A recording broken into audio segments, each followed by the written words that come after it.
Bismillahirrahmanirrahim. Assalamu alaikum. Dear students, welcome to Superior Group of Colleges Learning Management System. मैं हाफिज फारूक शहजाद। आज हम FSc part 2 physics का chapter number 12 electrostatic का third lecture पढ़ने जा रहे हैं। आज के लेक्चर में हम एप्लीकेशन ऑफ इलेक्ट्रोस्टैटिक्स पढ़ेंगे, इलेक्ट्रिक फ्लक्स पढ़ेंगे और इलेक्ट्रिक फ्लक्स पढ़ेंगे through a surface enclosing a charge. तो एप्लीकेशन से स्टार्ट करते हैं। फर्स्ट एप्लीकेशन है फोटोकॉपी, यानी कि geography. The word geography is deduced from a Greek word xeros and graphs, which means dry writing. Greek word है geography, जिसको दो वर्ड से मिलाकर बनाया गया, xeros और ग्राफ से, जिसका मतलब है dry writing. The copying process is called xerography. जो टेक्निक है, जो प्रोसेस है, उस पूरे प्रोसेस को क्या कहते हैं? जीरोग्राफी कहते हैं। डेफिनेशन क्या है? It is a machine which is used to copied a document in paper form, कि जिसमें हम डॉक्यूमेंट्स को कॉपी करते हैं पेपर की फॉर्म में। डेली लाइफ में इस जीरोग्राफी को हम फोटोकॉपी मशीन भी कहते हैं। जो हम फोटोस्टेट वगैरह करवाते हैं, ये वही मशीन है। प्रिंसिपल इसका क्या है? It works on the principle of electrostatic, यानी कि चार्जेस इसके ऊपर डिफ्यूज किए जाते हैं। स्टैटिक चार्जेस होते हैं electric charge spread out on the drum of aluminium coated with selenium, that is photoconductor. Aluminium drum होता है जिसके ऊपर हम सिलीनियम मटेरियल लगाते हैं, जो कि फोटोकंडक्टर होता है। इसका कंस्ट्रक्शन देखते हैं इसकी। जो एक फोटोकॉपियर है या फिर जियोग्राफी है, उसकी जो हमारे पास इंटरनल डायग्राम है कुछ इस तरह से होती है। हमारे पास ड्रम है, वन बाय वन इसके पार्ट्स देखते हैं कि कौन कौन से इसके पार्ट्स हैं। सबसे पहले the glass screen on which paper is place to be copied. एक ग्लास प्लेट होती है, हम जहाँ देखते हैं कि जो फोटोकॉपियर है उसके ऊपर प्लेस करता है, जिस तरह यहाँ पर प्लेस हुई है। सेकंड क्या होता है? Lens which is force the light. वो क्या करता है? उसको फोकस करता है और फोर्स करता है लाइट को डाउनवर्ड। यहाँ पर हम देख सकते हैं लेंस पड़ा हुआ है। थर्ड अ लैंप होता है। लैंप क्या करता है? उसको रोशनी प्रोवाइड करता है। हम देखते हैं जब फोटोकॉपी करता है तो एक लैंप है जो मूव करता है और उसकी इमेज को कॉपी कर लेता है। उसके बाद टोनर कार्ट्रिज होता है। टोनर कार्ट्रिज क्या करता है? जिसके अंदर इंक होती है, वो टोनर होता है, जो यहाँ पर हमें नजर आ रहा है। और फिफ्थ पे हमारे पास होता है एल्यूमिनियम ड्रम, जो सिलेंडर होता है। ये हमारे पास ये जो रोल सा नजर आ रहा है बड़ा, ये एल्यूमिनियम सिलेंडर है जिसके ऊपर सिलीनियम की कोटिंग की गई होती है। और एट द एंड हमारे पास हीटेड रोलर्स होते हैं, डिफ्यूजर टू ड्राई इंक। ये हीटेड रोलर्स का काम क्या होता है? ये उसको क्या कर देते हैं? इंक को ड्राई कर देते हैं। इसी वजह से इसको ड्राई कॉपी या ड्राई प्रिंटिंग कहते हैं। अब इसकी वर्किंग देखते हैं कि वर्क किस तरह से करता है। यहां से हम इसे डायग्राम से क्लियरली देख सकते हैं। फर्स्ट क्या है? ड्रम पॉजिटिवली चार्ज होता है। जो हमारे पास लिनियम ड्रम है, जब उसके ऊपर लाइट पड़ती है तो वो क्या हो जाता है? पॉजिटिवली चार्ज हो जाते हैं। फिर लाइट जो लैंप से पड़ती है वो कैंसिल कर देती है पॉजिटिव चार्ज को, और क्या कर देती है? एक रिप्लिका छोड़ देती है इमेज का। जब लाइट उसके ऊपर पास करती है तो जहां जहां से लाइट पास करती है वहां से वो कैंसिल आउट हो जाती है, और जहां से पास नहीं करती पेड़ से, वहां पर पॉजिटिव चार्ज बाकी रह जाता है। फिर हम देख सकते हैं ऊपर हमारे पास टोनर है। टोनर जी की जो इंक होती है वो नेगेटिवली चार्ज होती है और उसको स्प्रिंकल किया जाता है ड्रम के ऊपर। तो जितने नेगेटिव चार्ज होता है, जहां जहां पर पॉजिटिव चार्ज ड्रम के ऊपर होता है, वहां पर इंक जाके चिपक जाती है न्यूट्रलाइज्ड करने के लिए। फिर पॉजिटिवली चार्ज जो पेपर अट्रैक्ट कर लेता है उसको जाके पेपर के ऊपर वो लग जाती है। पेपर के ऊपर जब लगती है तो जो टोनर्स होते हैं फ्यूज कर देते हैं उसको, हीट जो उसके ऊपर इंक होती है उसको ड्राई करके बाहर निकाल देते हैं। तो हम देखते हैं जब पेपर फोटोकॉपी बाहर हो निकल कर बाहर आता है तो वो हीट भी हुआ होता है। तो इस तरह से फोटोकॉपी या जियोग्राफी क्या करती है? काम करती है।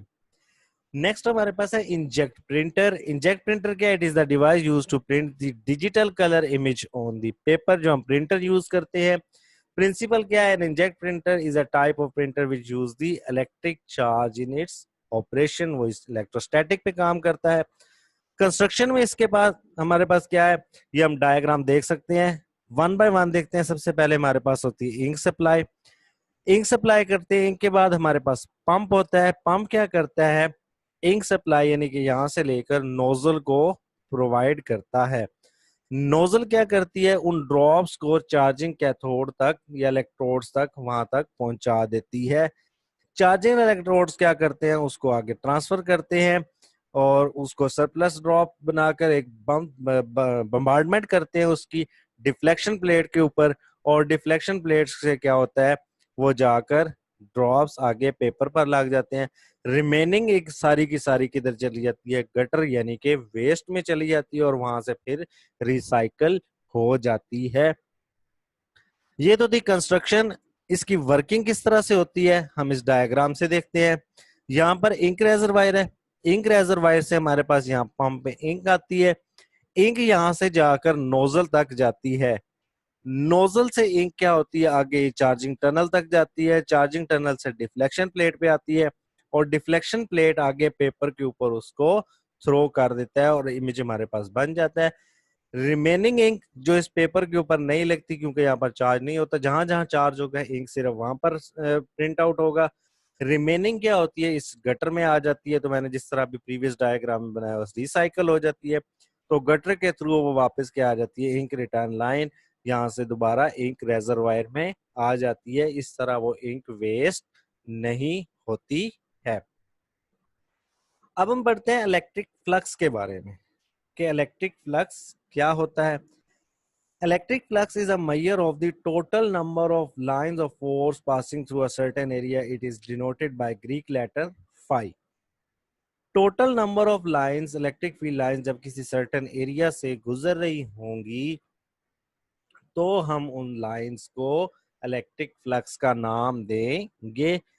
या फिर हम इसको डिफाइन करते हैं, it is the dot product of electric field intensity and vector area through which the electric field line passing. Dot product होगा ई और ए का। यहां से हम डायग्राम में देखते हैं, फॉर एग्जांपल ये जो हमारे पास लाइंस नजर आ रही है, these are electric field lines.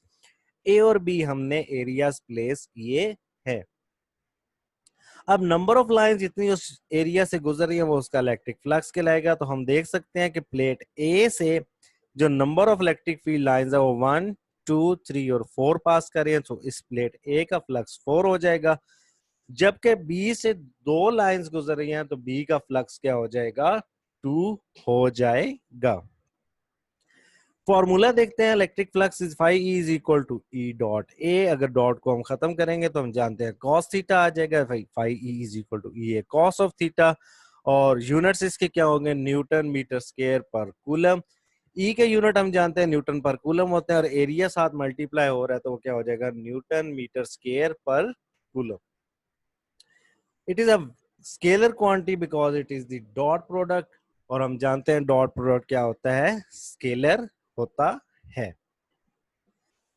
Dependence देखते हैं, इलेक्ट्रिक फ्लक्स जो है वो 3 चीजों पे डिपेंड करता है। सबसे पहले ओरिएंटेशन ऑफ द एरिया, कि आपने वो उस एरिया को किस तरह से प्लेस किया है।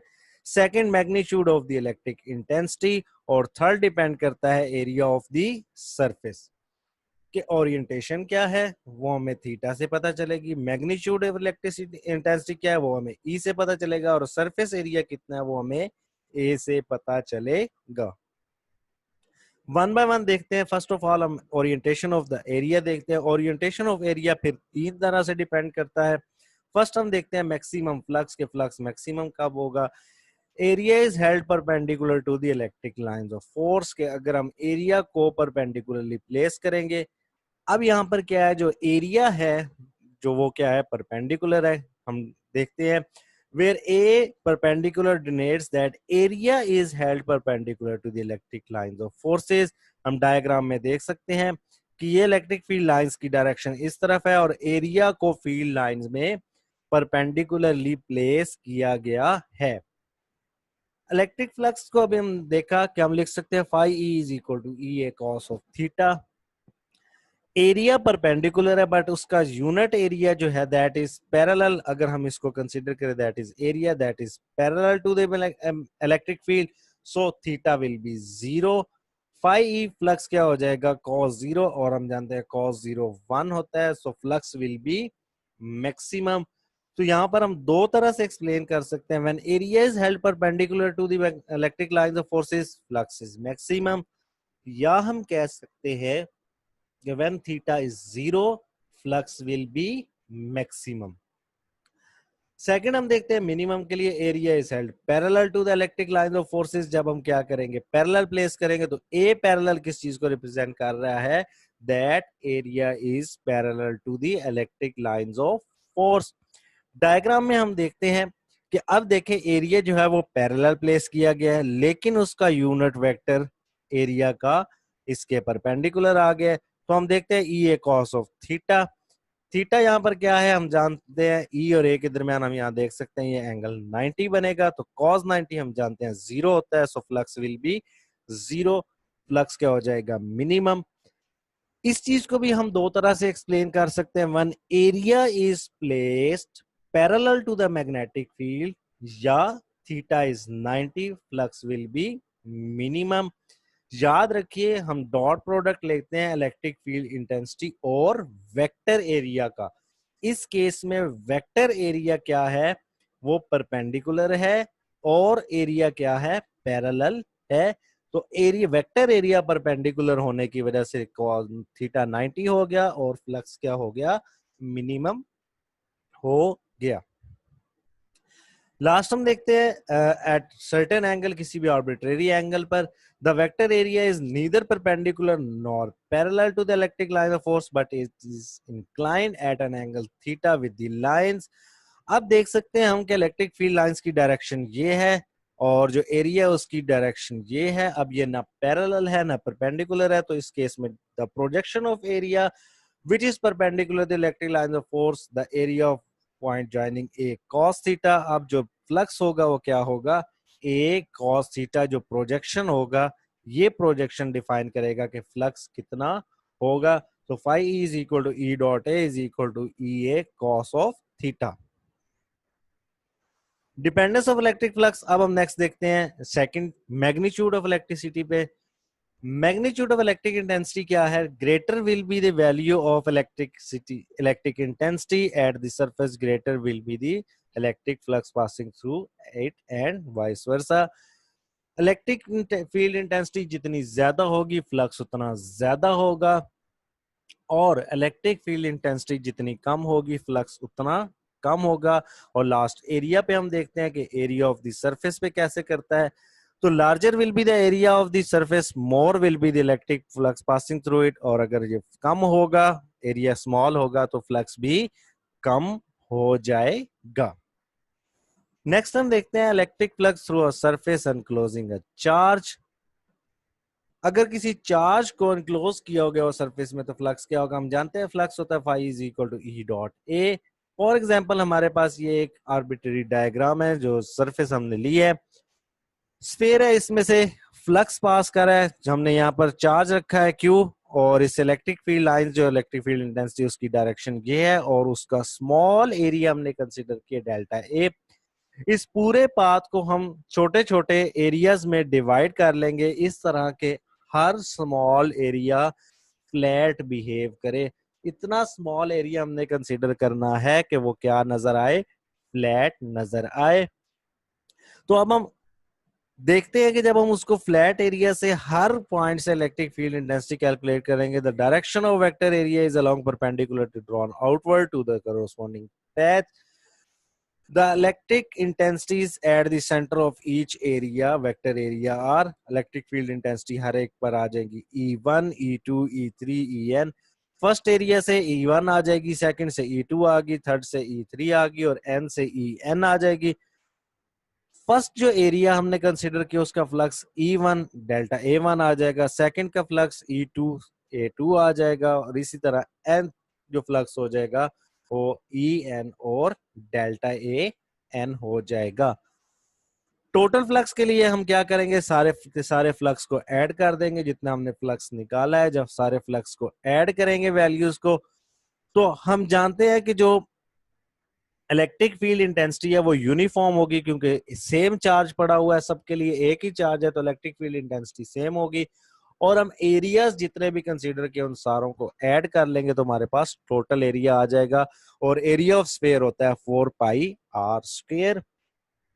इलेक्ट्रिक फील्ड इंटेंसिटी की वैल्यू हम E is equal to KQ/r², r put कर देंगे r²। तो K की वैल्यू को हमने मजीद एक्सपेंड कर लिया, दैट इज 4πε0। तो E की वैल्यू हमने पुट की Q 4πε0r²। अब यहां से हम देख सकते हैं कि 4π से कैंसल आउट हो जाएगा, r² से कैंसल आउट हो जाएगा, और जो रिमेनिंग बच जाएगा वो सिर्फ ε0 बच जाएगा। So flux through any close surface depend on the Q/ε0। इसका मतलब है जब कोई इनक्लोज चार्ज होगा तो उसके अंदर जो फ्लक्स होगा वो डिपेंड करेगा मैग्नीट्यूड ऑफ द चार्ज और परमिटिविटी पर, कि उससे टोटल फ्लक्स कितना होगा। Dependence of flux, total flux के देखते हैं कि जो टोटल फ्लक्स होगा वो किस किस की चीज के ऊपर डिपेंड करेगा। फॉर एग्जांपल हम एक आर्बिट्रेरी शेप कंसीडर करते हैं जिसमें हमने पॉजिटिव चार्ज प्लेस किया है। पॉजिटिव चार्ज की वजह से इलेक्ट्रिक फील्ड लाइंस आउटवर्ड होंगी जैसा कि हमें नजर आ रहा है। तो अब फ्लक्स किस पे डिपेंड करेगा? Total flux through a close surface does not depend upon the shape और geometry of the close surface. हमने देखा कि वो सिर्फ Q और ε0 यानी कि मैग्नीट्यूड ऑफ द चार्ज और परमिटिविटी पर डिपेंड करता है। वो शेप या ज्योमेट्री जिसमें चार्ज को रखा गया उसके ऊपर डिपेंड नहीं करता। और लास्ट में it only depends on the medium and the charge and close, जो भी हमने कंक्लूजन किया। तो सिर्फ मैग्नीट्यूड ऑफ चार्ज और जो मीडियम होगा उसके ऊपर फ्लक्स डिपेंड करेगा। हमारे पास फार्मूला है Q/ε0। हम इस फार्मूला से भी देख सकते हैं कि दो ही क्वांटिटी है जिसके ऊपर फ्लक्स डिपेंड कर रहा है। ये था आज का लेक्चर। नेक्स्ट हम इसके पेपर्स, पास्ट पेपर्स में से देखते हैं एमसीक्यूज। फर्स्ट एमसीक्यूज है, in the xerographic machine the heart of machine drum is made of ceramic semiconductor strong plastic that is aluminium cylinder. हम जानते हैं ड्रम जो है वो हार्ट ऑफ मशीन होता है, that is aluminium cylinder. Lahore 2007 और मुल्तान 2018 में क्वेश्चन पूछा गया। नेक्स्ट क्वेश्चन है, in photocopier the drum is coated with a layer of copper silver selenium gold selenium that is photo conductor. साइवाल 2018 और डीजी खान 2018 में पूछा गया। क्वेश्चन नंबर 3 है, the SI unit of electric flux is Faisalabad 2008, Lahore 2008, 2011, Gujranwala 2016, Bahawalpur 2010 और मुल्तान 2008 में पूछा गया। हम जानते हैं कि जो इलेक्ट्रिक फ्लक्स होगा phi is equal to E dot A. E होता है न्यूटन पर कूलम और साथ एरिया मीटर स्क्वायर हो जाएगा, तो ए आंसर हो जाएगा न्यूटन मीटर स्क्वायर पर कूलम। इस टॉपिक में से मोस्टली एमसीक्यूज ही पूछे जाते हैं जो कि हमने डिस्कस कर लिए। नेक्स्ट लेक्चर में इंशाल्लाह हम गॉसेस लॉ और एप्लीकेशन ऑफ गॉसेस लॉ के बारे में पढ़ेंगे। जज़ाकल्लाह।